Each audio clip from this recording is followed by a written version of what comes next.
It's the 6th day of August 2024. Hello everybody, welcome back. I'm going to be your host tonight, tomorrow, the day after. I'm known as Dana, and you can call in at these live shows at 709-589-4406. 709-589-4406. Hope you're having a great day. Unless you're with the nuclear industry, of course. Feel free to call and call and call. All lines are currently busy, but we'll get to you.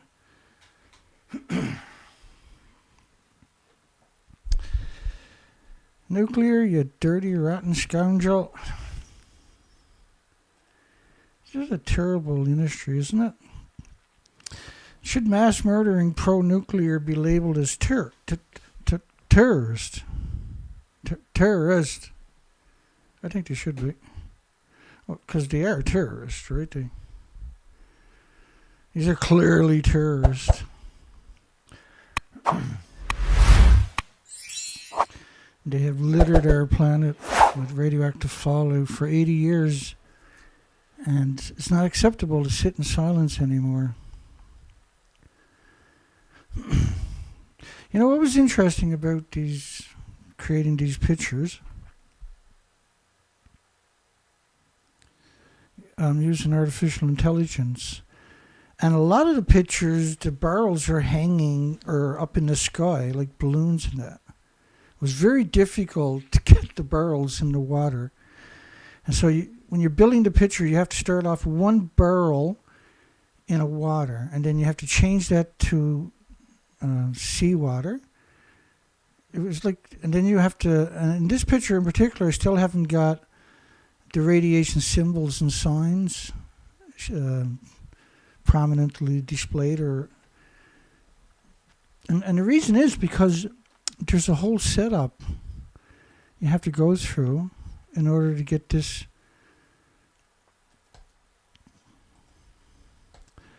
to come to you, right? And it's the same thing when I was trying to create pictures of whales and scientists on the beach.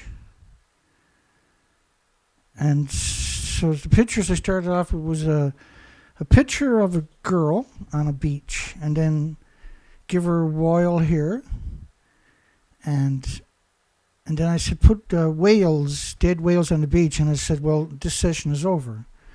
So eventually I figured out that if I said, have whales sleeping on the beach, it might cooperate, or it might not. It might send me back to where you had to start the whole process over again. And I seen Lori wanted me to put these pictures up on my website. I think that's a great idea, actually. I like that a lot, actually. I don't know why I didn't think about it. That's a great idea. I'll start doing that. Tomorrow I won't be around, but I might start a page up tonight and just start the process. And if I do, I'll put a link on the video if I do a show tomorrow night. And I'm not sure if I'm going to be home in time to do a show tomorrow night. I'm starting to feel good enough to get out and do stuff. Been sick for a couple of weeks, eh? And I wasn't sure if I was going to make it back. I wasn't sure if I was going to live, to tell you the truth, for the first week. I wasn't sure if I had a fatal injury. So, and what did I lose? I lost probably a quarter of my audience because I was gone for 9 days. And now we've been going 7 days a week with the show. I'm not sure how many days we're going at this stage. I think 10 days maybe. And so this story we were supposed to do multiple different days. We never got it done. And it's a very important story. Unfortunately, it never got done. So we're going to try again tonight. I think we got it tonight. I think we're there tonight. And I don't blame people from just walking away from this subject. I never did, And it's something that I learned a very long time ago, that almost everybody comes and then eventually goes. It's all I'm trying to do is educate people. I don't expect anybody to hang around. It's such a terrible story, right? And it's you have to be pretty disciplined to be able to look at the story every day. There's a bigger picture going on that anybody's here regularly, they recognize there's a bigger picture, and it's very important. It might seem hopeless many times, I'm sure it does. But the story has to get told, and it has to be prominently. It has to be given prominence. Is basically it is such an important nuclear. It has no right to exist, and it threatens the very fabric of humanity and the species. And so it's a very important story that I've struggled with for a very long time. It's very difficult to keep this operation going. It's impossible to keep the operation moving forward. And so we just do it one day at a time. It's very difficult. The difficulties are endless.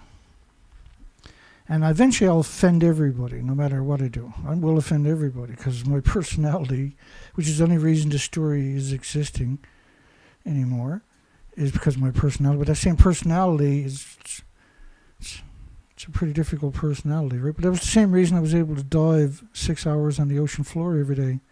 It's a very difficult job, right? It's 2 marathons in the human body every day. And I don't win every battle. And we have spent fortunes on trying to win battles, and that's how it works. Anything to do with the ocean, any kind of research, that's the cards you're playing, right?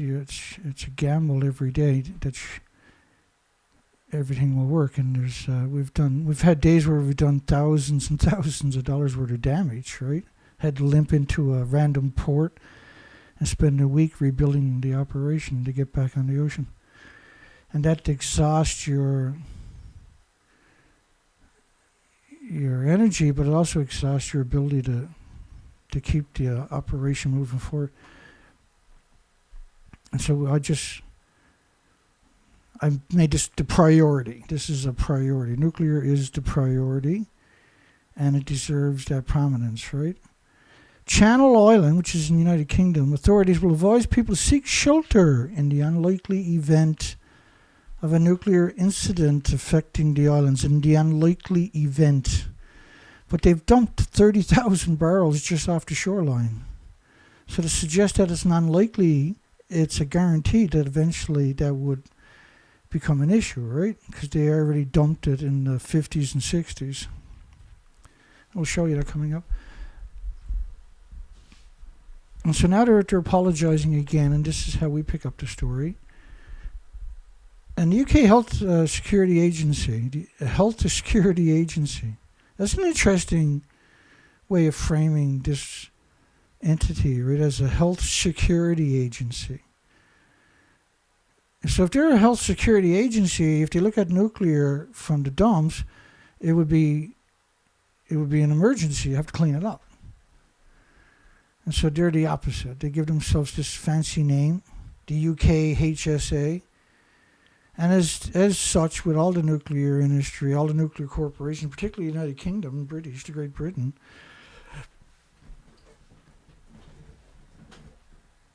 it's such a betrayal, right? It said the risk of a nuclear incident occurring was extremely low, and its review considered the worst case scenario. Well, the worst case scenario is just dumping it into the ocean, which is what they've done for decades. And Channel Island wasn't the only place. But once you dump it in the island, then Mother Nature takes over. And barrels don't last very long in the ocean. Now, another problem with a barrel is they have lids on top and bottom that are compressed. And so when you drop these very heavy barrels overboard, there's huge air pockets, and they'll collapse under the the pounds per square inch per atmosphere. Every 33 feet there's another atmosphere. So if you drop it down to 200 feet, that's 6 atmospheres. So it's 100 pounds per square inch, basically. The barrels can't sustain that from the exterior pressure. So they're going to collapse, and then the toxins are going to be released. Now, if they collapse on the way down, if they lose their pressure on the way down, they'll retain their shapes. So if they're on the bottom in 200 feet of water and they're still retaining their shapes, it's because they have lost their payloads on the way down. Not necessarily the payloads, but they have breached the containment, the lost pressure. And so they're hemorrhaging all the time. The United Kingdom Health Security Agency, the stupidest name imaginable, recommended shelter-in-place stockpiling iodines to be considered. Yeah.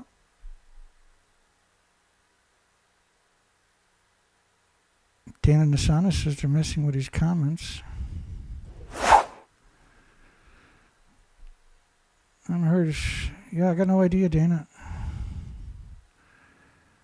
And San Francisco, what is it, 55,000 45-gallon drums they dumped off the coast out there? Yeah, he posted that number 4 times and it didn't show up. Look at that, eh? Hi, everybody.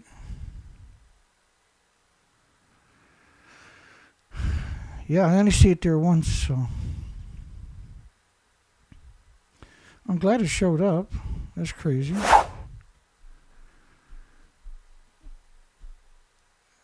And so that was in the 60s off San Francisco. Don't quote me. It could have been earlier than that. But the Pan Island Radiation Advisory Group, decided shelter was the most appropriate choice for the islands. Well, if you have an event that reaches this island where there's no radiation there, or no open source radiation nearby, then it means it's a very big plume, and it's not like you're at a campfire where you got a bunch of smoke coming past you, and you know how you get out of the way, right? And then you come back and get in your spot again. It's not like that. They were dumping it into the ocean for years and years and years. Shocking, really. I looked up the Pan Island Radiation Advisory Group to see who was on it, and I couldn't get any hits on that acronym or name. The nuclear waste in the Arctic, for instance, they have 18,000 dumps. 18,000 dumps, including submarines with reactors, including ships with one ship with 4,800 containers in 1967. Another ship with 2,200 containers. Another ship with 1,100 containers. Another ship with 5,200 containers. And some of these volumes, you got 66,000 square meters. 1966 to 1989, I think that was San Francisco. No, that's the Arctic. I'm sorry. Like the tonnage is absurd, what they dumped in the ocean. Now, Britain was the worst, as far as I know. Russia's pretty close behind it. But Britain was the worst. They just spent 30 years going out and throwing it after ships, just driving around on the continental shelf, you know, the nursery of the Atlantic, and just throwing it overboard. And United Kingdom, of course, still has Windscale. They changed the name to Sellafield because of the crimes against humanity. They tried to make it go away. And they had a meltdown at the number 4 reactor in 1957. And it's still hemorrhaging 8 million liters a day, 2 million gallons a day into the Atlantic Ocean of water that's going over a mixed oxide fuel meltdown, a plutonium mixed oxide fuel meltdown. So the Channel Island Hud's Deep is 1950s and 1960s. And here's an example of you want a dead. I just put in random dead whales, 45-gallon barrels with radiation symbols on them, and dumped overboard in the Pacific Ocean. Right, and there's basically 2 barrels that are in the water, and the other 2 barrels right there looks like they could be falling. Right, but that's a humpback whale. It was really difficult to get the pictures to show the whale in the Pacific Ocean, right?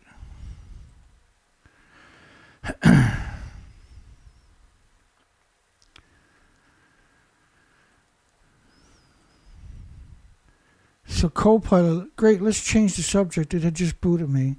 Who's on the Pan Island Radiation Advisory Group? And the co-pilot includes representatives from Jersey and Gunnery. Unanimously recommend focusing on shit. So they were regurgitating the headlines or the paragraphs from the stories that it was already. So you can see I got to highlight who's on the Pan Island Radiation Advisory Group. And it gave me these links. I went to all the links. I still couldn't find who was on it. Again, this is artificial intelligence pictures. I was looking for Geiger counters on a ship, and this is what it gave me, was a military ship. And they're wearing a face mask. It looks like there's... The whole thing is bizarre. The report considered nuclear risk to the Channel Islands from radioactive waste dumped in Hud Deep in the 50s and 60s. Inside the Channel Island ditching site. So this was another story that I now find. And I found that story by accident, but that came out the same day as the story I started off with. But I didn't find that one in any of the search engines, even though the word nuclear is there. And here was another picture where I was looking for 45-gallon barrels of radiation dumped into the ocean. And this is another one of the pictures that the artificial intelligence created. There was a lot of pictures that are just unusable. And these particular pictures, I started deciding, because there was a lot of them I wasn't keeping, right? And then I was like, oh, wait a second, keep them, because that shows you the bias in the artificial intelligence, that it already has some programming there. Like, just put in artificial intelligence to make a picture of dead whales on a beach. It's very difficult. You basically got to build a picture from beaches and build the ocean.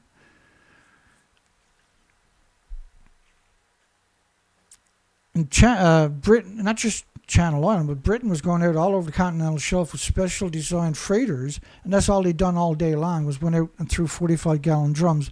And anything that was floating was shot until it sank, which means you breached it right away, right? Calling this industry, and that they knew this was the worst thing you can do. They weren't naive, they weren't gullible, they weren't complacent, they absolutely knew what they were up to. So 170 meters down in the deepest part of the English Channel lurks a radioactive legacy. Well, that's quite concerning. 170 meters. Now we're talking. Now, of course, Britain is not metric. So why would you invoke metric for Britain, right? So 170 meters times 3.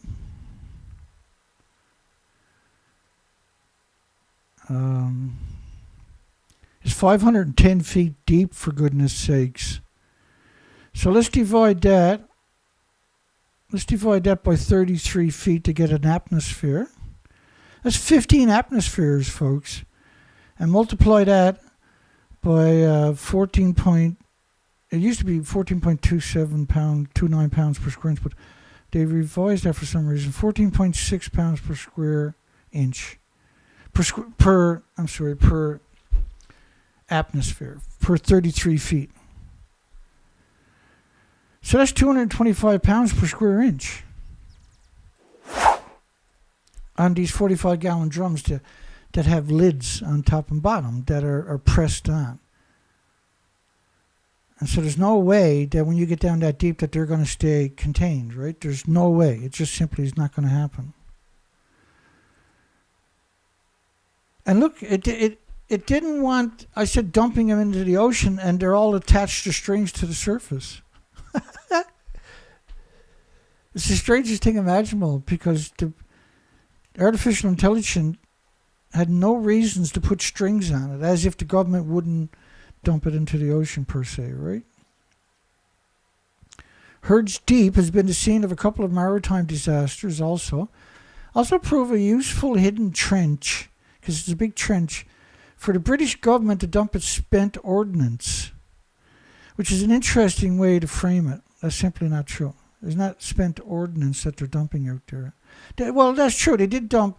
Well, there is no such thing as a spent ordnance, but there's like depleted uranium munitions. Might get that narrative. Yeah, so we'll start putting those pictures up a little bit tonight, and over the next couple of days I'll get them all up there. Because right now I got, don't quote me, around 2,500. That's a lot of pictures, right? But I think they should be up there because they're very useful for people to tell a story, and therefore they definitely unequivocally should be up on my waste site, and my nuclear site. 15,000 tons in just that area alone. 30,000 light metal drums, light metal, of low and intermediate level radioactive waste. Well, when it's they're not dumping, contaminated tools or contaminated clothing or something like that. That's simply not what low and intermediate level waste is. Very deadly waste. But if you compare it to the fuel rods, which is high level waste, doesn't seem bad at all, but it's still deadly, right? But this is how they manipulate you, is by using that particular metrics.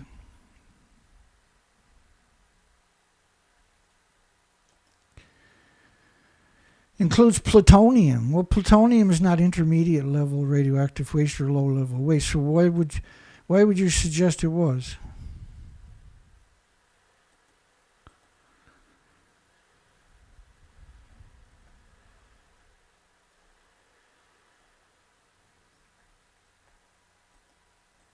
It's a bizarre industry, right? It is. It's simply a intolerable death industry. Should the mass murdering pro-nuclear community be labeled as terrorists? And yes. Well, they unequivocally are terrorists. That is not up for debate. With every product, there's a byproduct. Well, in nuclear's case, there's 1,000 recognized, and the U.S. military claimed there was 12,000 classified isotopes. And we recognize 1,000, including plutonium-238, plutonium-239, plutonium-240, plutonium-241. Includes plutonium, which is, by the way, is entirely man-made. And we don't have an autoimmune trigger, and neither does any other species on this planet to defend against it. Includes plutonium, which takes nearly as many years as the total barrels dumped in half in strength. So, like, the average person can't conceive that connotation. That's completely, whoever wrote the story, whoever edited the story after the original author, done that on purpose. So the half-life of a typical plutonium we're typically acknowledging, like 24,000 years. I actually got a bunch of that coming up. How it decays to another isotope that lasts thousands of years, and then decays to another isotope that also lasts. And there's 10 decays. So that, in the case of plutonium-241, I think it's 24,000 years half-life, but there's 10 half-lives. But just because it's decaying, it decays by half. But the ones that decayed by half, that half decayed to another isotope, like americium or neptunium or something, which has very long half-lives. And then when that decays, it decays to another isotope that has, right? So essentially it doesn't go away. It'll be here long past the human experience. And all the animals and all the experiments, when contaminated with plutonium, died of typically 3 tumors: the skeleton, the lung, and the liver. And the majority died from the bone tumors, which is a terrible, horrific way to die, because you can't get painkillers that work on a bone injury, right? So 15,000 tons is 30 million pounds. And just because it's not fuel rod, it should still be classified as high level waste. Like, because when you're talking about plutonium, that's high level waste.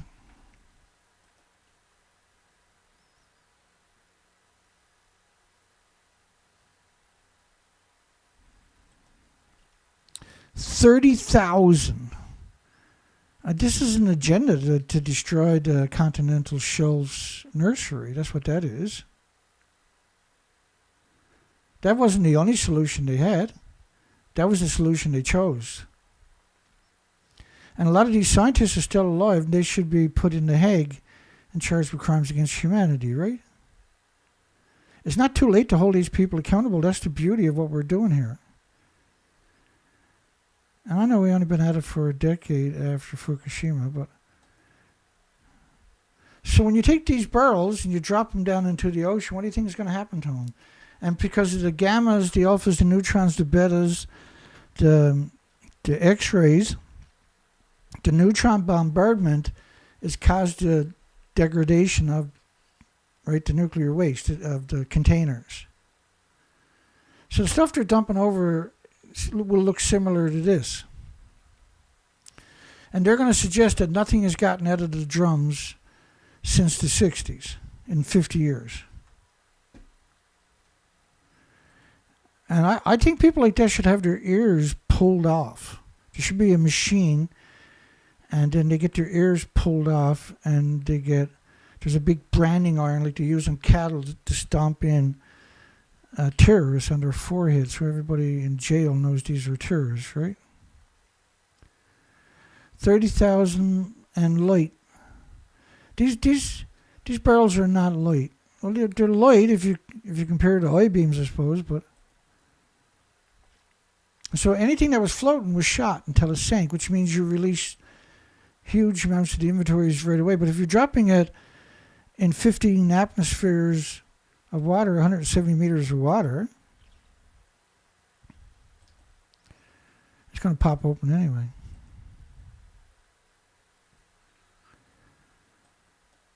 Horrific people. The worst humans imaginable is the pro-nuclear community.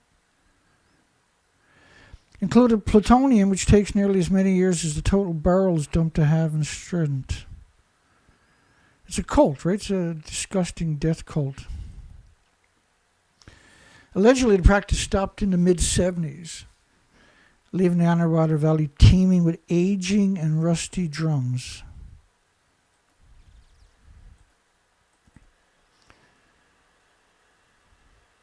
This is the strangest pictures, too. When I was trying to get pictures of scientists, I put, first I created a beach, and I got different versions of beaches. You get beaches with beak waves and everything else, and I was trying to get calm water. And then I said, put dead whales on the beach, and it gave me these little miniature whales.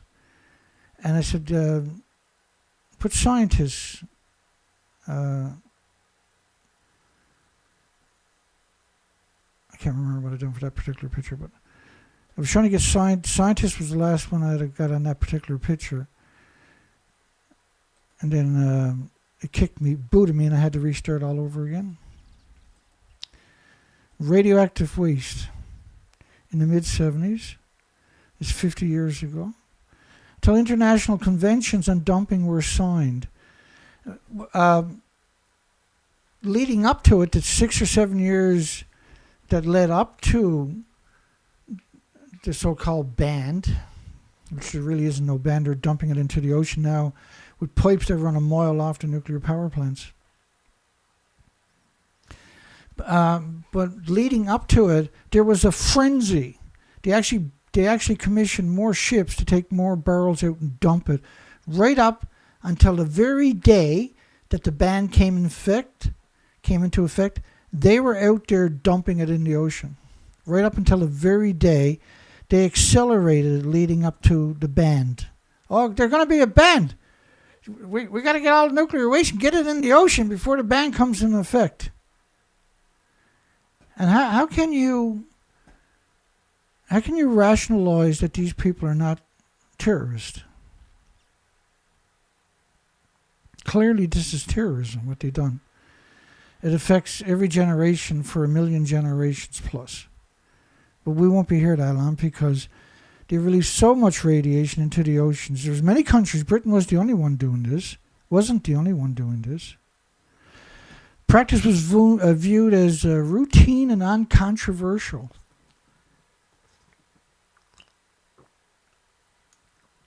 And you say stuff like that so they don't look like a monster. Makes them sleep a little easier at night, I suppose. It was always controversial. There was dissenting voices in that time frame, right? And it was really interesting how many pictures like this started showing up when I was trying to create the pictures. It's still pretty amazing, those pictures, aren't it? How much money would it cost you to hire somebody to make all those pictures, right? The practice was viewed as routine and uncontroversial. This was another picture. Look at this mess. What the hell has this got to do with a bunch of scientists on a beach? Artificial intelligence? Get out of the picture, then you're making it look bad. I hear you. I'm going to put all those pictures up on my website. Should mass murdering pro-nuclear be labeled as terrorist? What would be another name we can give them, if not terrorist? I don't think there's much, I guess there probably is. I just haven't thought about it. And that's the whole thing with me, right? I say a lot of offensive stuff. If I don't offend you, there's something fucking wrong with you. I offend myself sometimes. I don't even watch my own videos anymore. I'm like, Jesus, I'm a sick fucking puppy, man. Excuse the language. But I hate the nuclear industry that much. Sometimes I'll lose it, right? I hate them so much, I'm planning on getting back out and doing stupid shit again right away before I even fully healed. That's how much I hate them. I'm not doing it because I want to. I'm doing it because it's the right moral and ethical thing to get done, right? And I got no options. It's got to get done, right? We've went through a lot of misery to get to this stage. And for me to get sick is simply unacceptable. That's what I keep telling myself anyway. But thank goodness I was smart enough to rest up, because I probably wouldn't get out for another couple of weeks if I didn't do what I'd done. I wasn't smart enough. I had no choice. My brain, you know how your brain tells you? You know, I had a motorcycle accident when I was a kid. And it was off-road, and it was a path I'd taken many times. And so it had rained a lot. It was the very first ride of the summer, and I was coming down this hill, and it was huge, massive pothole full of water. It was a great, not a pothole, but a big hole in the dirt road, right? And so there was like a muddy bank, but there was enough room kind of scraped by. You had to lift your outside foot up and put your outside foot down to make it work. And there was a rock that was sticking out of the bank about this far, and my front tire hit it and spun.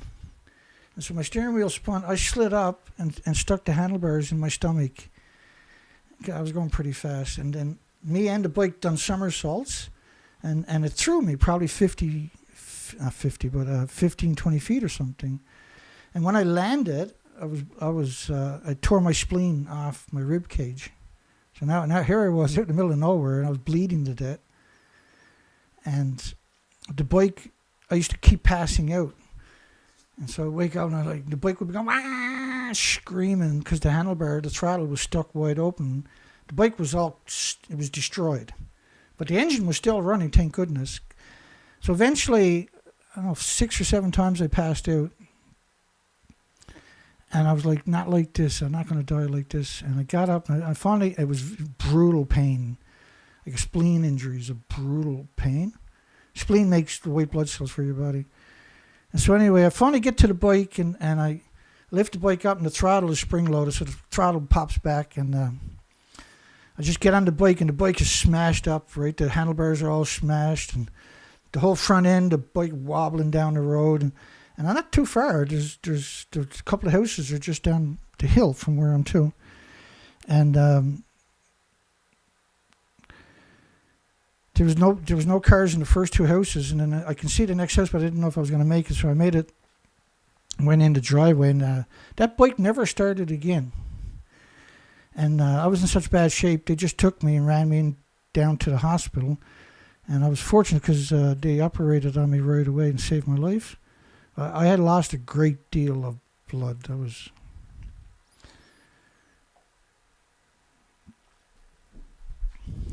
don't know why I tell you that story, but what was it I brought that story up for? I can't remember. Hanford cleanup cost triple, and that's the best case scenario in a new report. So I did bring in some extra headlines.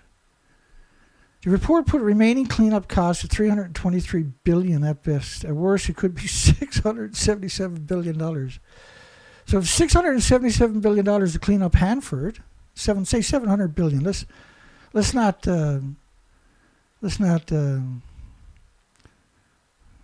mince over a few $1 billion when it comes to the nuclear industry. As it is at worst, it'll be well over trillions of dollars if they ever try to clean it all up.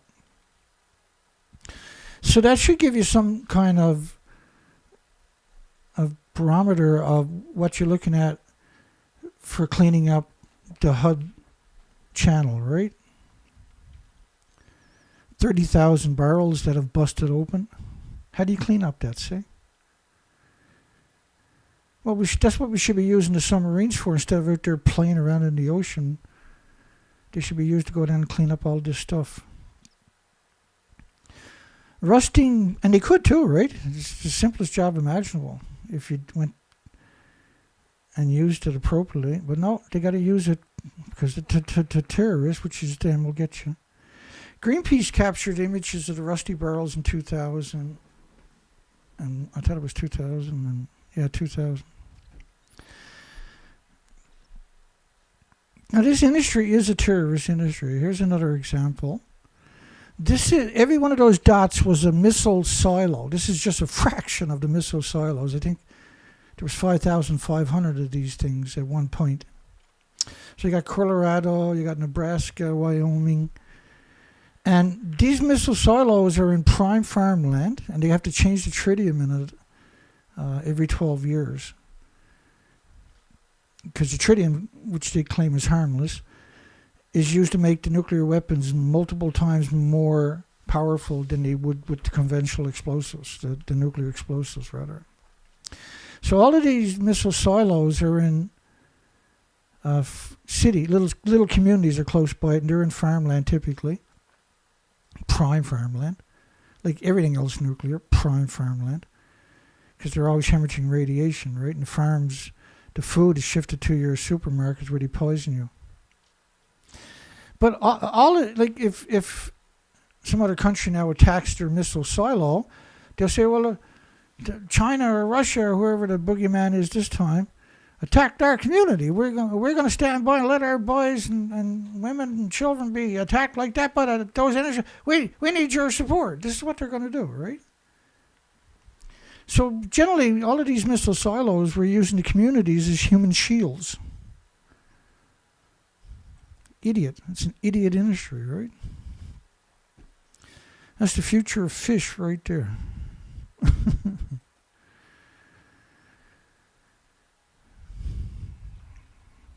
And Greenpeace, of course, you know, all Greenpeace have blocked me, and the reason they blocked me is pretty special, I think. We should all be proud that Greenpeace blocked me. They blocked me for this picture I'm going to show you. All I wanted Greenpeace to do was share this picture and ask the question of, are these journalists really in the fuel pool 140 feet above the stump of Reactor 4 at Fukushima? And so they blocked me. Canadian, Greenpeace UK, Greenpeace Australia, Greenpeace New Zealand, Greenpeace International, Greenpeace everywhere, blocked me and took the picture down. Sometimes it took a day or 2 days. But when I go back and try to post something else, you're blocked. The historic, and so they're not who you people think they are, right? They're the worst people imaginable. The historic dumping they're meant to displace me and you, like real good people. The historic dumping of waste in the deep came to the irk of the European environmental pressure groups 10 years ago, who sent underwater cameras to document the rusted and disintegrating containers. Rusted and disintegrating containers. They didn't say that earlier in the story, did they? Right? They didn't imply that at all. German parliamentarians kicked up a stink and called on the barrels to be removed from the depths. 3 million children. I just try to give you some context. 3 million children required treatment because of Chernobyl. So was it only children that got injured from Chernobyl? And many will die prematurely. Kofi Annan in 2000 at the UN. 3 million children required treatment. So if it's 3 million children, then it had to be millions or more people. Right? It can't be just children. And then when you look at another thing to remember with this picture of Chernobyl, a lot of those helicopters only got used once, and they're so radioactive they can be never used again. The same with those tanks and all the other equipment. That's just, there's many of these graveyards of Chernobyl, right? This was Al Jazeera, 30 million tons of radioactive waste, and I added some stuff onto it, right? 2015, 30 million one-ton bags. Well, here's another picture of Greenpeace trying to stop them, and they were dropping the barrels right down on these ships. This is what we're talking about. They would go out all day long and they just push barrels off these ships. And the barrels, like burying these, look at this barrel right there. And sometimes I get a little excited. I start yelling and cursing and screaming. Okay, sometimes I do it a lot. Okay, I do it a lot. Jeez, talk about touchy.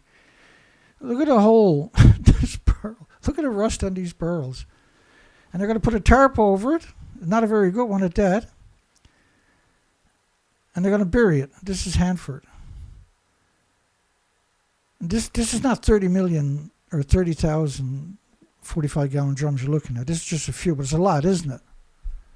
And what is it, 40 or something there? 2, 4, 6, 8, 10, 20, 30, 40, 50, 60, 70. So say 70 barrels right there. Imagine what 30,000 looks like. And if when you put radiation in the barrel starts rusting right away from the neutron bombardments, the beta rays, the gamma shines, the X-rays, the alpha burst. It destroys the integrity of the metal. And a lot of this stuff is putting out energy, heat. It's pulsing energy every second on a scale that is just incomprehensible. This is why you see connotations like that there. So when you dump it in the ocean and you just release it directly into the ocean, and you look, they're actually dumping it on the boats trying to stop it. If that's not terrorism, what is? Why would you risk hurting those people? Because you got to get it off the boat. If you keep it on the boat, they won't make it back to port without getting seriously injured or sick or dying. It has to get off the boat. They have a time limit.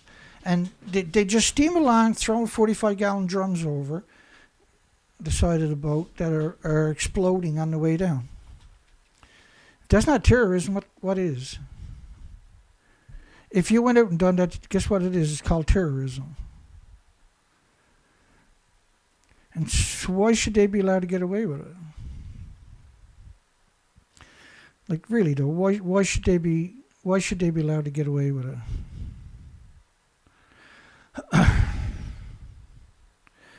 So here's another bunch. All these black dots are missile silos that were in Great Falls and Lewistown, etc., etc. And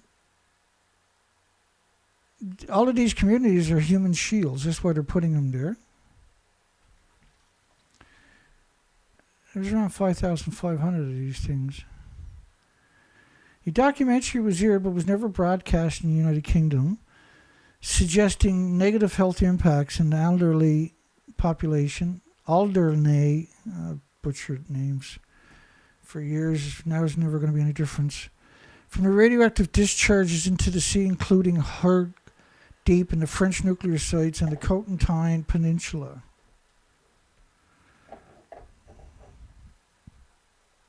The Cotentin Peninsula. The Channel Island then went on the offensive to kill the story. So there was a documentary to educate the population that were in harm's way. And the Channel Islands went on the offensive to kill the story. A press release from the state of Grunt, some shithole down there, in 2013 sought to reassure that there is robust, ongoing evidence to demonstrate that deposits are not presenting a risk to the human health or the environment. And so whoever's producing those studies should be arrested. These are terrorists. These are the terrorists that are in the poll tonight. This is why we're asking that question. Should mass murdering pro-nuclear, which is the same people that were telling you there was no emissions at all, no releases, be labeled as terrorists? So how can I have 15 likes but almost 30 votes?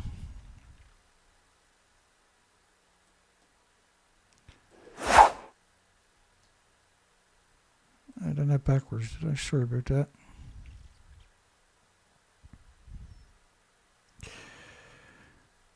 But thanks to an annual testing of the liquids and solids around the island since the 1960s, those drums they're talking about are down at 15 atmospheres, at 225 pounds per square inch.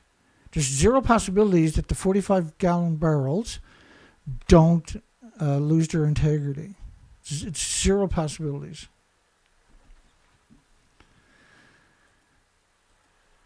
And based upon the type of the material was disposed of in the area and the long-standing historical monitoring data by the pro-nuclear terrorists, the breaching of a barrel, the thing about that connotation though, the breaching of a barrel or a number of barrels would be unlikely to have a detrimental impact on the marine environment or the human health.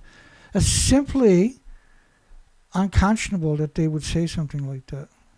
It's unconscionable to suggest that that was so. This is the very reason that we call these people terrorists, because clearly this is terrorism, what they're talking about.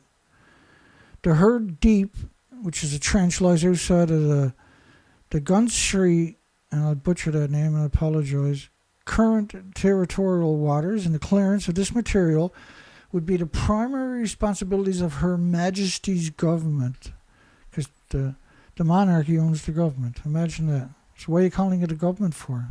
It's not a government anymore. It's a dictatorship, right? So this was their version of isotopes that they were looking at. And they're looking for tritium-3H in the bottom of the ocean. Why would you do that for? And he said he didn't find it. Look at that. 60 cobalt, 19 strontium, 99 technetium, 106 rubidium, 137 cesiums. And these are not the isotopes you would normally want to be looking for in this environment. And when you look at the evidence, then they brought up isotopes that why would you even look for them? like the 155, but the plutoniums, the americiums, the curiums, and then they're talking about the measurements that they're using are simply inappropriate the way they're doing it. So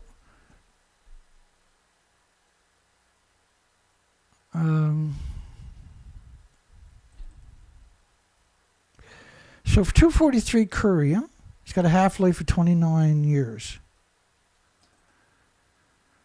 And it's going to decay to 243 americium, which has a half-life of 7,388 years,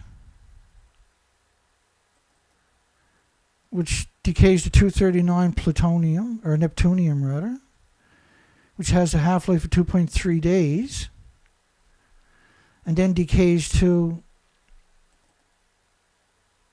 plutonium 239, which has a half-life of 24,000 years.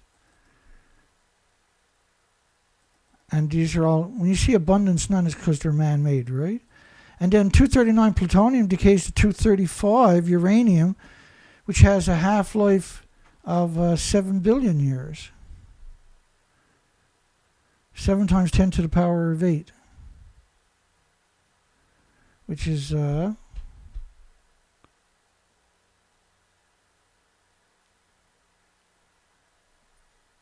6 is a million, so that's just under a billion years for a half-life. So it starts out as something with a half-life of 29 years, and ends up down the decay chain as something with almost a billion years, 700,000 year half-life. 700 million year half-life. And uranium-235, and once it goes through this chain reaction, right now it's not like anything that comes from the solar system. And even though it's got a long half-life, it doesn't lose its energy. Same as the plutonium, for instance. It doesn't lose its energy, see? And this is the problem, where it has this enormous amount of energy. The latest nuclear risk reported jointly commissioned on the radiation monitoring reports and continue to say that an ongoing program of monitoring fish, shellfish, seawater, seaweeds has continued to find there's no evidence of significant releases of radioactivity from the Herd Deep site. And any radioactivity environment around the islands continue to be negligible radiological significance. Well, the majority of it was washed into the ecosystem in the first couple of years, because those 45-gallon drums were busting out open on the way down to the bottom, right? So this was moving out of the area and going to other areas nearby, which, and we got some maps coming up actually. This is an industry that says there's no releases on top of that in 50 years. And by the way, the United Kingdom is the last nuclear power entity on Earth to insist that the nuclear weapons fallout cause no harm. And so if you go and look at the babies that were born on Christmas Island, you go to the cemeteries on Christmas Island, and the babies don't even have names because they're just deformed lumps. They used to call them jelly babies. Why do they call nuclear carbon-free? How much energy does it take to do what you see in there? That's Hinkley Point C. How much energy? This is Hinkley Point C also, and this is Hinkley Point C too. And look at it surrounded by farms. So even when it's finally built, all the fuel pool's emissions are going to go into those farms. Why are people not concerned about that? Because the universities and the governments are very, very clever, unbelievably clever at hiding the horror, the absolute horror.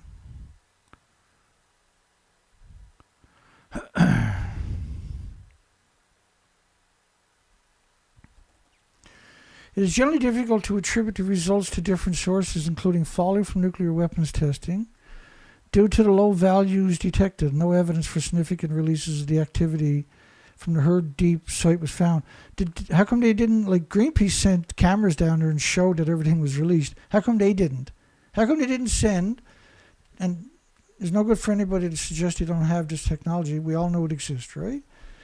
And there's no reason they can't do it, and there's no reason they shouldn't do it, because if they're going to be checking it, that's the first thing they should be doing, isn't it? Sending down drones, underwater drones, to look at it and say, see, nothing cracked open. See, nothing got out. How come they don't do that? And if I was a big enough operation, I'd be gone down there right now to do exactly that. I would map out the whole channel. I don't know if I physically go, but I would send an operation down to do it. In 2022, the dose to the representative person consuming large amounts of fish and shellfish was estimated to be less than, and now they're going to measure it in microsieverts, and of all things, 0.005 microsieverts or less than the 0.5% of the dose limit for members of the public. So they're conflating it with anthropogenic, or with natural stuff, rather. You would measure it in physical atoms, because you're not going to be consuming energy. You're going to be consuming the physical atoms, and they're going to sequester in your muscles, your organs, and your bones, and your body's going to attack it for the rest of your life with white blood cells. So to conflate it with natural stuff, these people should be arrested. This is terrorism. Simply, clearly, unequivocally, this is terrorism. Extreme low risk to the islands from nuclear incidents. Read more. So I did. And look at these apologists for the industry. Look at this one here. What's her story, I wonder? She's careful, because Geraldine Thomas will eat her. Accidentally, of course. And they got the newest terrorist, Hinkley Point C, in the background. That's the next terrorist site that's going to come online. Sheltering in place is instead viewed as the most effective response to an event of a nuclear accident where a plume of radioactive materials could pass over the islands from nearby sites. It's a bizarre story, isn't it? It's a bizarre story, and we're almost an hour into it, and we're still nowhere near it. Finished it.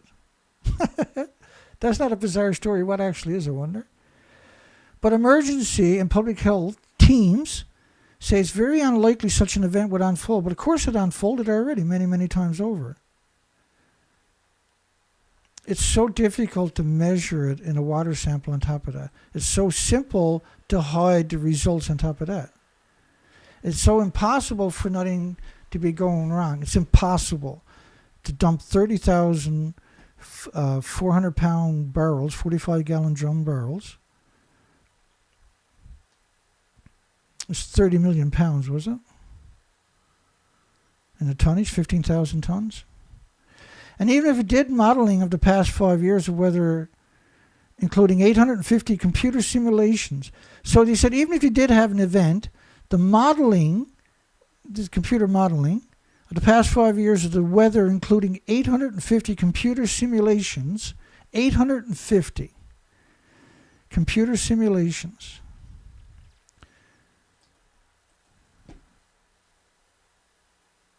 Show that the prevailing winds are likely to push the plumes away from the island.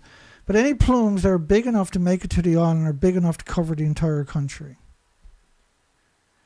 And so to suggest that there's going to be this little source and that you're going to track this little plume floating around with the wind is so criminal. It's unbelievable that these people exist. The teams also praised, they got all kinds of apologists. All you got to do is be exceptionally evil and they'll hire you on a drop of a hat. The teams also praised the French safety officials, because La Hague is not too far from there, which is a terrorist site too, and the protocols following site visits to the Flamanville Nuclear Disease Factory and the Orano La Hague, which has 500 security guards.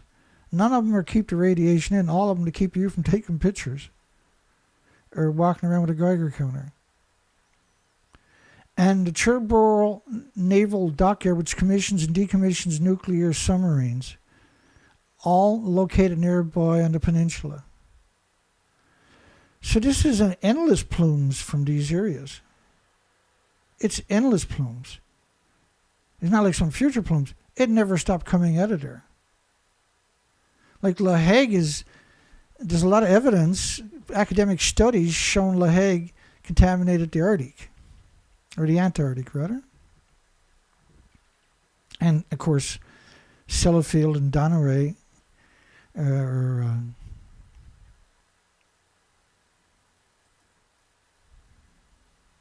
the reprocessing facilities in the United Kingdom. Marine risk from the transport of nuclear material were found to be low due to stringent controls and storage methods.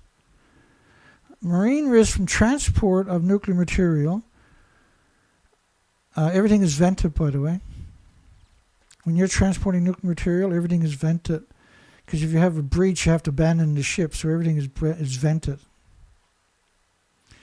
And you can see part of the map there, Herds Deep, which is just up there.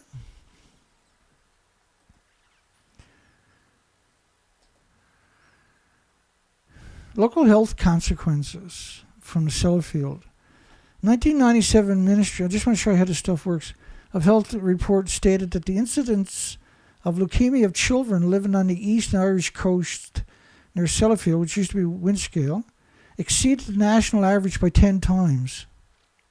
There was 10 times more leukemias in children on the coastline near Sellafield.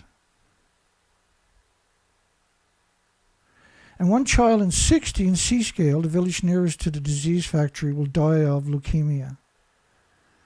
But is leukemia the only adverse side effects from this kind of contamination? There's heart problems, liver problems, lung problems, respiratory, pituitary, thyroid, adrenaline. As you get older, there's Alzheimer's and dementia. Annual test samples linked to the radioactive waste dumped in barrels in Herds Deep, the deepest part of the channel, just miles from the island, continue to show negligible results. The deepest channel, like the deeper, every 33 feet, there's an extra 14.6 pounds per square inch on the drums. And so at 175 meters, 500 plus feet, it's 15 atmospheres, 15 times 14.6 pounds per square inch, roughly 225 pounds per square inch. Give or take a gig a year or two. This is the most corrupt people, and this you can conceive. This industry is utter and pure corruption. The entire legacy is predicated upon corruption. There's Flamanville Disease Factory. There's a lot of very few nuclear plants in France, which is right there, is on the coastline. Most of them are on the river, right, on the Rhine. La Hague, which is the despicable disease factory right around that peninsula. The naval yards. Americium intertidal sediments from coastal environments or wind scales. Well, Sellafield. 2003. Americium in the sediments from the coastal environments. So how can you find americium and plutonium in the marine environment? Control releases of the low-level liquid waste. They'll always do those connotations, but they're simply not true. There's no such thing as low level. From the earth, because we don't have an autoimmune trigger to defend against any of it. So nothing is low level. Everything, first off, any emissions from a nuclear disease factory, a nuclear power plant, or nuclear itself, is 2 billion times more toxic than industrial poison. So it's impossible to quantify that kind of a connotation as low level. There is no low level. Everything is 2 billion times more toxic than industrial poison. So a single atom in your body, eventually your body will build a tumor around it. It'll attack it for the rest of your life until it does, unless you die before it. Addition to the total inventory of plutonium in the seas of the northern hemisphere, significant addition. The reprocessing operations have resulted in a significant addition to the total inventories in the seas of the northern hemisphere. But out there in a nuclear wasteland where they dumped 30,000 barrels, they said there is no adverse amounts there whatsoever. There's nothing there. But how can it be nothing there when wind scale / Sellafield have been hemorrhaging it into the Atlantic Ocean nonstop. Even today, there's 8 million liters a day going into the ocean. How can they quantify that assertion that there's not going to be any adverse? Like these are terrorists. Where's the poll tool? Let me bring it up. Should mass murdering pro-nuclear, and that's the people we're talking about, particularly tonight again, be labeled as terrorists? Well, clearly, this is terrorism, what we're talking about. Researchers focus on the largest nuclear accidents, which are very rare in relationships to the 3 French sites, and a disaster would see a radioactive plume leave the original site. Considering factors like the wind, they found that the radioactive plume can take just 1 hour to travel to arrive in the Channel Islands. Because they're talking about the French sites, which are going to be Flamanville or La Hague. It will take them 1 hour to get to the Channel Islands. But it could take 4 to 12 hours or even to blow in the opposite direction. The problem with the wind, right, is the way it spreads out and then it just comes back up on itself. Because as it rises up, it might hit another wind that's going the opposite direction. That's totally normal, see? So to suggest that the wind only blows in one direction is meant to mislead you, to make you complacent, to lull you into complacency. Once the plume is on its way, the islanders are likely to be asked to shelter in place, going inside buildings, closing doors and windows, turning off fans and air conditioning, and they could be asked to stay there for several days. But that's not going to protect you. But how are you going to get off the islands without getting significant doses? And staying in your house, you got to drink the water. How are you going to filter it out of the water at these water filtration facilities? You filter. It's very difficult just to filter out the sediment from the water. So it's impossible to filter out the atoms because the atoms are the same size as the atoms that are in the water. You can't separate that. It means, however, that people could find themselves separated from families or unable to access medical care.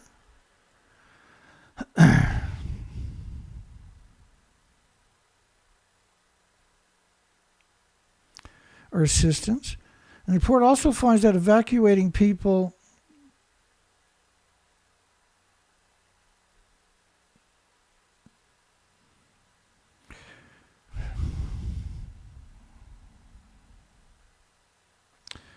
I'm just having a quick look at the Israeli and Iran headlines to see if the war has started yet. I'm just absolutely horrified. The whole story horrifies me. I don't see nothing started yet. My cycle is 1 hour. So I look at the 1 hour news cycle every hour. And I'm worried sick. Nuclear is going to get used.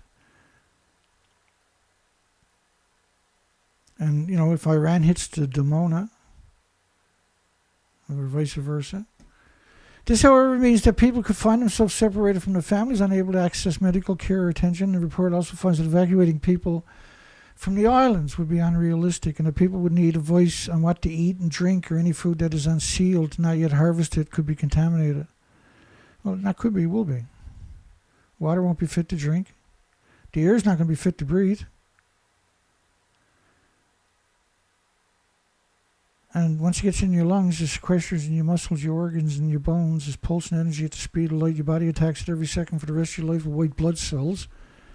How do you think that's going to work out? Nevertheless, they said at least half the plume models either did not pass over the Channel Islands at all or had very low radiation levels.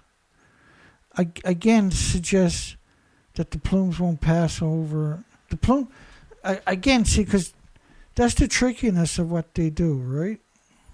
Let me explain that. Let me show you what a plume looks like.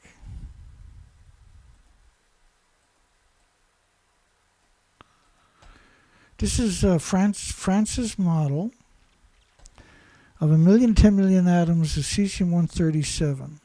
So it's coming out of Fukushima site, a single site, and look how the plume spreads out. See how the plume spreads out? And this is only 16 days. So for them to suggest that Channel Island is going to have a different plume, because all the models show the same attributes. And this is the France's, I think. One of the and the ones they showed you is the ones where you can't see the farms. Almost every French nuclear power plant, and this river, of course, 70% of the fresh water goes to nuclear power plants in France. Try wrapping your mind around that statement. 70% of the fresh water. And that the water in this river, like last year, was so hot they had to shut down some of the plants. Which meant that life can't survive in that heat. Because they're going through 1 million gallons a minute, it goes right back into the river. So it heats the river up all year long, dramatically. And now because of 80 years of emissions, we have what they call climate change. The world is in denial, trying to blame it on tin cans, pop bottles, and cardboard. Idiots. But that's the reality of what we're talking about, isn't it? Call for continued dialogue with the French authorities, having a detailed communication plan for the public should worse come to pass, but also in the event no action is required to provide reassurance. No action is required. How can you have no action is required? So what it was, there must have been something going on, and then they came up with these stories to pacify or to confuse the narrative, right? Oh, I read in the media that it won't pass over here, Georgie.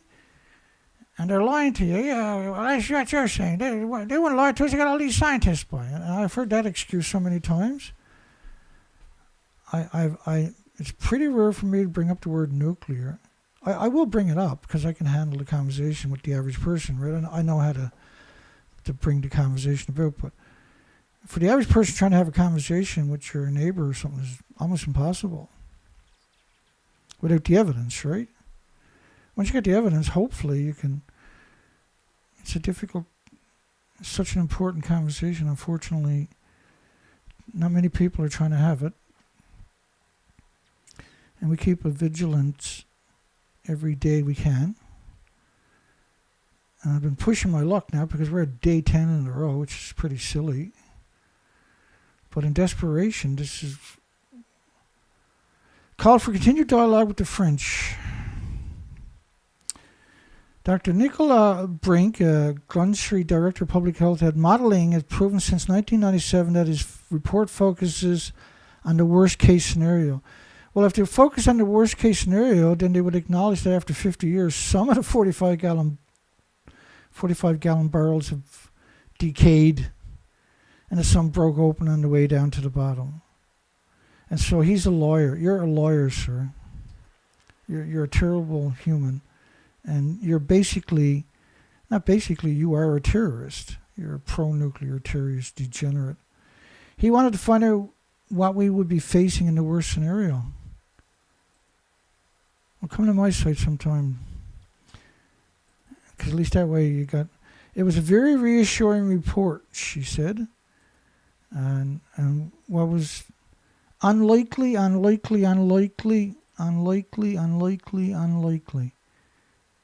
And when you see those types of connotations like this, that's severe brainwashing right there. It's a technique, right? Meant to make people stay in harm's way. Professor Peter Bradley, the Director of Public Health in the government of Jersey, sought to reassure over the decision not to stock iodine, saying it was impractical and ineffective against many forms of radiation. Listen to this. He said iodine was impractical and ineffective against almost all forms of radiation, folks. And that stable iodine tablets would only be necessary in one specific scenario. Wow. That's such an important facet to the story, isn't it?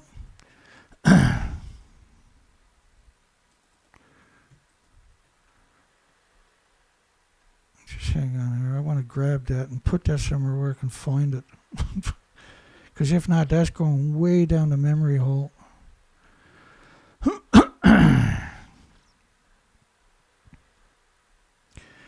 And again, like we've been doing this story for how long here tonight? Quite a long while, right?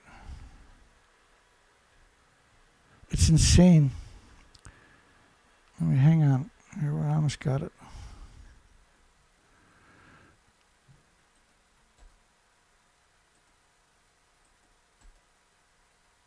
I just want to put it somewhere where I can find it again. Because there are a lot of these stories we do, and I forget to put it somewhere where I can find it again. Because we cover such a big inventory of this creepy industry. That's the right word, isn't it? Creepy industry? Serial killers. So, stable iodine tablets would only be necessary in one specific scenario, because it was impractical and ineffective against many forms of radiation. That is just a frightening statement. Of course, you'll see the media paraded as some panacea, some solution to all radiation problems. It was noted by Kelly Jones of the United Kingdom Health Security Agency, the worst of the worst humans, these people. An author of the report that levels of radiation detected in marine samples were lower than other sources like radon gas and air travel. Wow. So, author of the report, Kelly Jones of the United Kingdom Health Security Agency itself, compared it with air travel. 30,000 physical drums of anthropogenic man-made radiation with flying on a fucking airplane. The French, by the way, nuclear tests exposed the entire Polynesian population to radiation, to incredible doses of radiation. The entire population. And see all these communities? You can see her deep Channel Islands out there. All of these communities incredibly contaminated by decades and decades and decades of venting from all the reactors and reprocessing sites.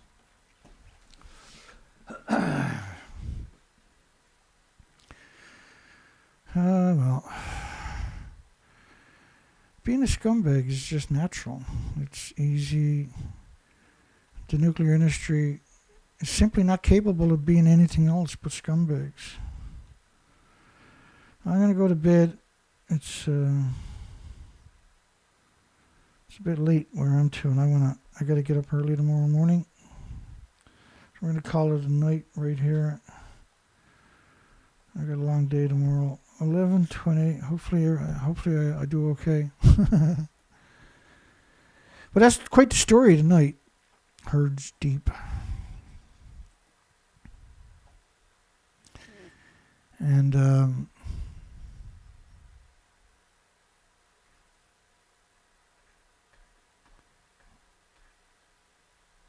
it's just when you look at the United Kingdom, they're recycling 97% of the nuclear waste that would normally go to a repository. The new people there now, the young generation, are like, oh, well, why can't we recycle it? And they're like, well, I don't know. What do you think? So now they're recycling 97% of nuclear waste to put it back into like forks and knives and spoons and children toys and everything else and bumpers for your cars. This is an industry that everybody needs to be on guard for. This industry is your worst nightmare. These are unequivocally terrorists. They operate under cover of a government, but clearly what they're doing is terrorism.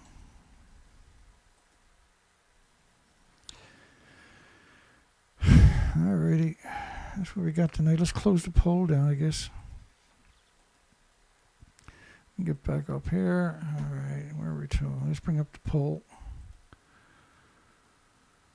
Should mass murdering pro-nuclear be labeled as terrorists? And I got 21 thumbs up. It was really difficult to get that far, wasn't it? I should be grateful. We got 33 votes, which is amazing. Because the ratios are usually really close.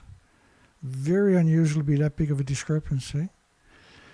Should the degenerate, despicable, disgusting, parasitic, mass-murdering pro-nuke must have sneezed and clicked no. But clearly 100% of people agree that yes. Yes, they are terrorists.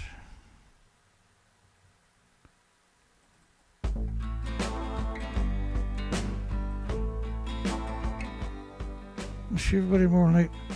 I'm thinking about creating a new studio.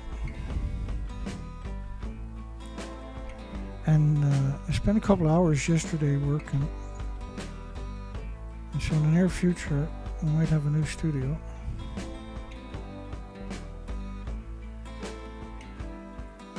Have a great night, everybody. I'll see everybody. I'm not sure if we'll be back tomorrow night. I'm not going to be rushing home. I got a long day. But if I can get a show in the morning, I will.